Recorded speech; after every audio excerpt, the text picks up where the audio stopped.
Miss Cuthberts paddle. I went to a private high school where paddling was still allowed.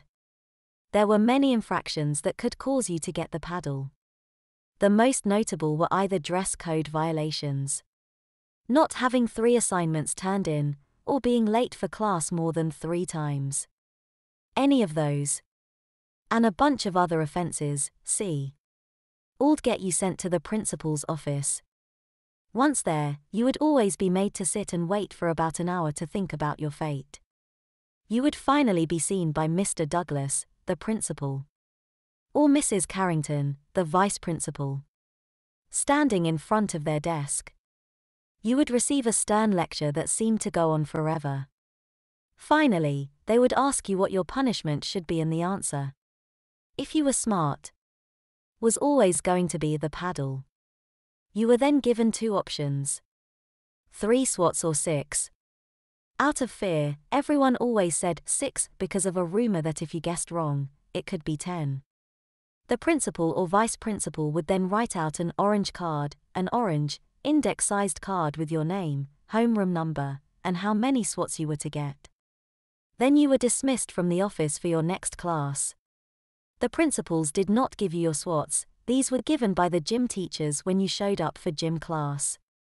The office always had a student runner, who would then take the orange card to the male or female gym teacher's office and put it up on a corkboard outside their door, so anyone in gym class could see who was going to get paddled that day.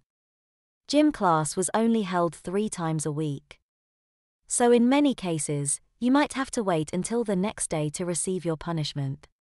In any case, the countdown to gym class was a horror. Every minute that ticked off the clock meant you were closer to having your butt roasted.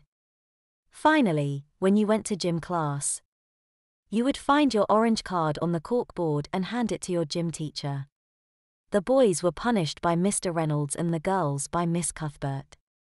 I am not sure if the boys were tougher or Mr. Reynolds did not hit as hard, which, again, was the rumor, but the howls that came from the office of Miss Cuthbert were always much more distressing to listen to. Miss Cuthbert would tell you to report to her office about 15 minutes before the end of class. Nothing further was said, but you knew what was going to take place. I would change into my standard gym uniform, which included a thin nylon set of shorts that offered no protection at all from the paddle. I was a nervous wreck in the class and always kept strict track of the time, not wanting to get her mad if I was late for my punishment.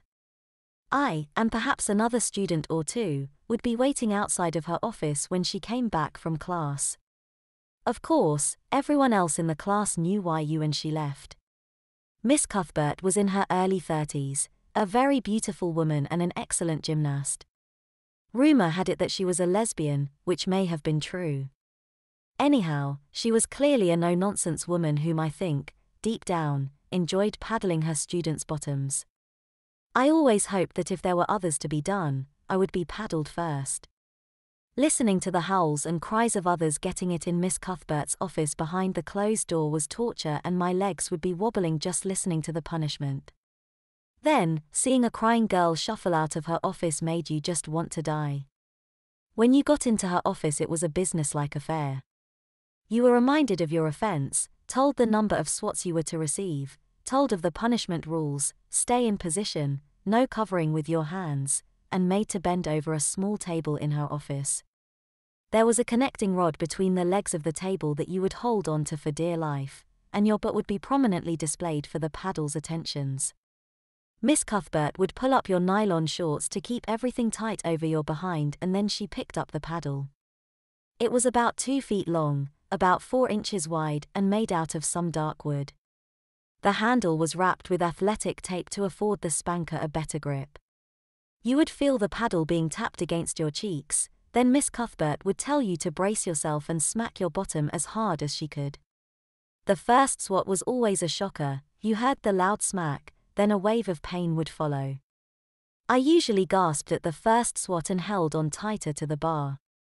Again, Miss Cuthbert would tap your butt, then whack you. The second stroke would start me sobbing.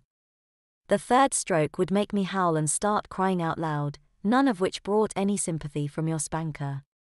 The fourth stroke would have me bawling like a baby and my legs would start to tremble.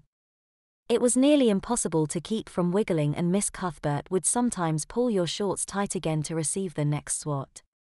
By the sixth swat, I was frantic and just wanted to die, but there was more. If you were a member of any school group or function, such as volleyball or cheerleading, you were expected to be a leader and set a good example in the school for everyone else. If you got swats, that was considered a violation of that duty, which would get you 2 extra smacks. Miss Cortland had a list of everyone who fell into that category, basically, everyone in the school, as we were all involved in something, and would announce your penalty swats. Those were given extra hard and were almost unbearable, as they were given in quick succession.